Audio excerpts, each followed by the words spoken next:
"Have you got your stables here?" asked Gatsby with an effort. "About a quarter of a mile down the road." "Oh." A pause. "I don't see the idea of going to town," broke out Tom savagely. "Women get these notions in their heads." "Shall we take anything to drink?" called Daisy from an upper window. "I'll get some whiskey," answered Tom. He went inside. Gatsby turned to me rigidly.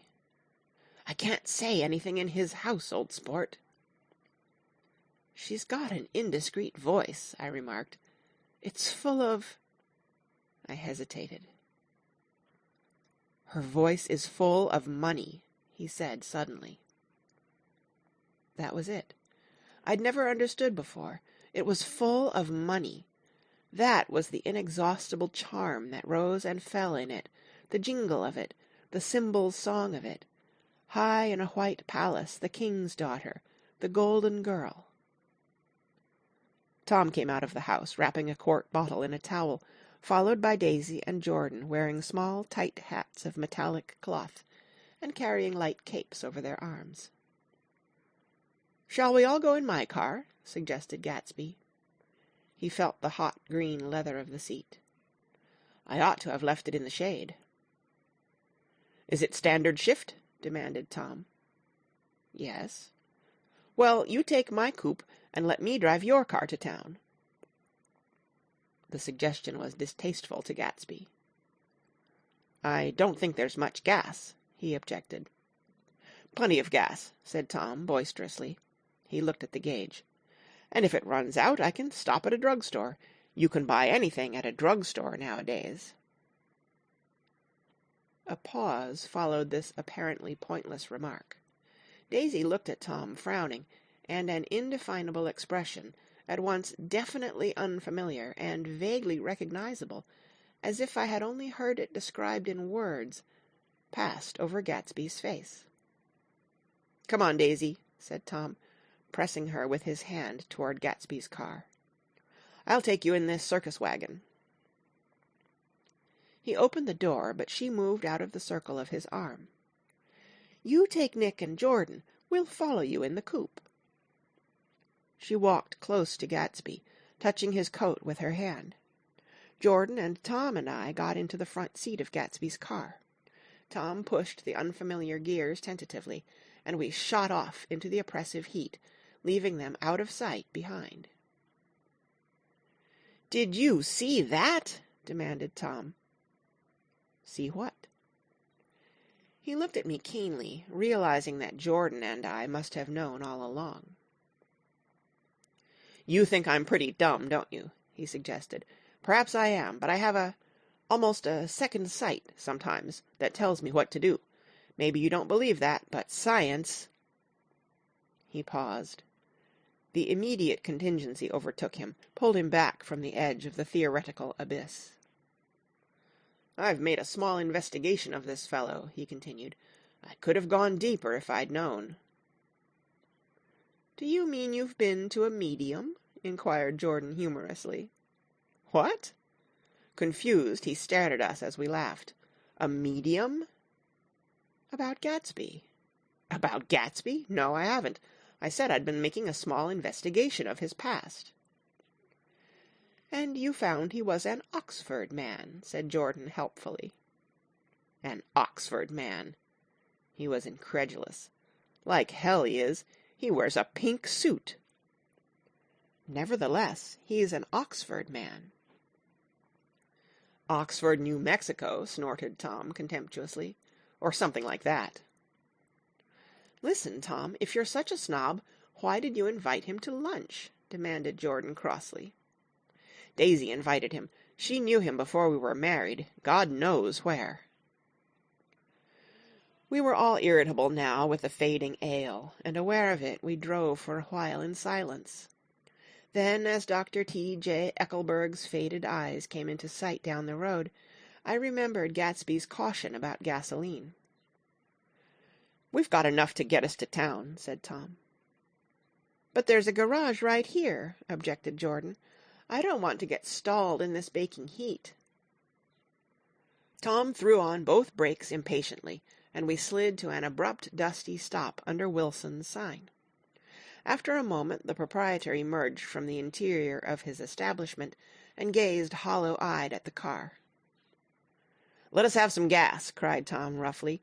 "What do you think we stopped for? To admire the view?" "I'm sick," said Wilson, without moving.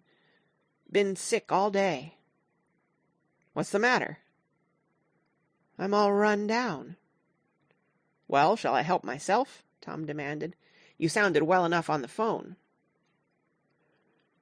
With an effort, Wilson left the shade and support of the doorway, and breathing hard, unscrewed the cap of the tank.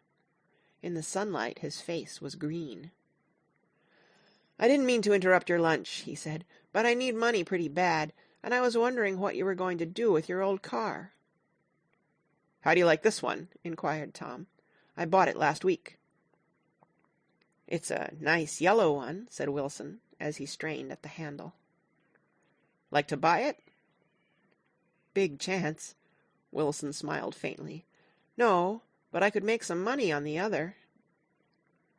"What do you want money for all of a sudden?" "I've been here too long. I want to get away. My wife and I want to go west." "Your wife does?" exclaimed Tom, startled. "She's been talking about it for 10 years." He rested for a moment against the pump, shading his eyes. "And now she's going away whether she wants to or not. I'm going to get her away." The coupe flashed by us with a flurry of dust and the flash of a waving hand. "What do I owe you?" demanded Tom harshly. "I just got wised up to something funny the last 2 days," remarked Wilson. "That's why I want to get away. That's why I've been bothering you about the car." "What do I owe you?" $1.20.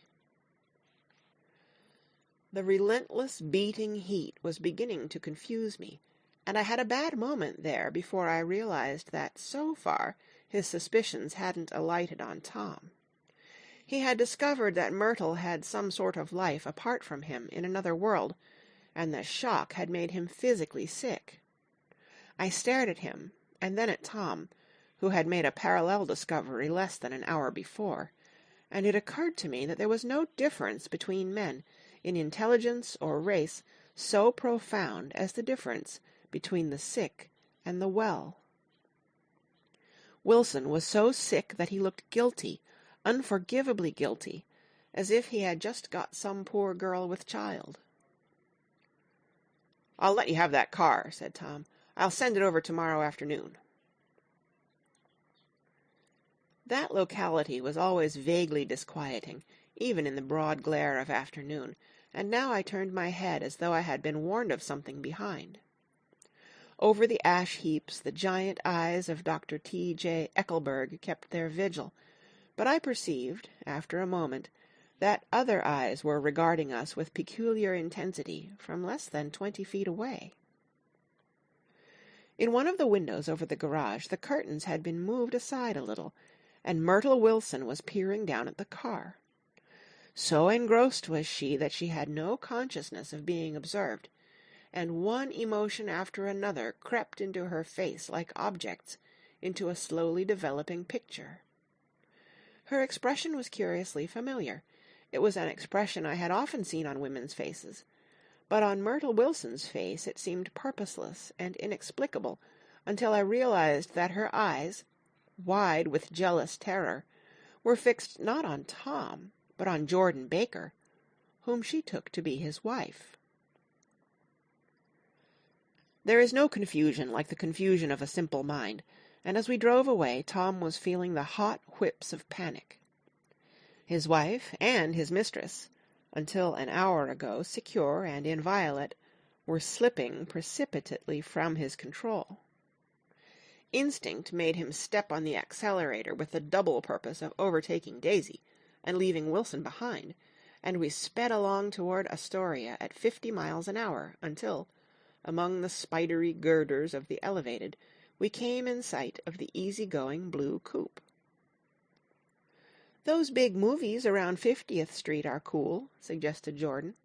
I love New York on summer afternoons when everyone's away. There's something very sensuous about it, overripe, as if all sorts of funny fruits were going to fall into your hands." The word sensuous had the effect of further disquieting Tom, but before he could invent a protest the coupe came to a stop, and Daisy signaled us to draw up alongside. "Where are we going?" she cried. "How about the movies?" "It's so hot," she complained. "You go. We'll ride around and meet you after." With an effort, her wit rose faintly. "We'll meet you on some corner. I'll be the man smoking 2 cigarettes." "We can't argue about it here," Tom said impatiently, as a truck gave out a cursing whistle behind us. "You follow me to the south side of Central Park, in front of the plaza." Several times he turned his head and looked back for their car, and if the traffic delayed them, he slowed up until they came into sight. I think he was afraid they would dart down a side street, and out of his life forever. But they didn't. And we all took the less explicable step of engaging the parlor of a suite in the Plaza Hotel.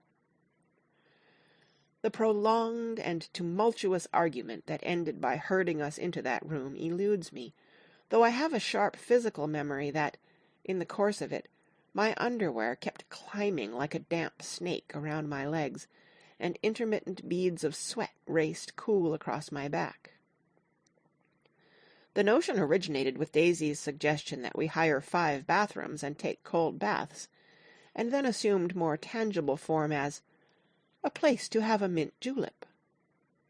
Each of us said over and over that it was a crazy idea.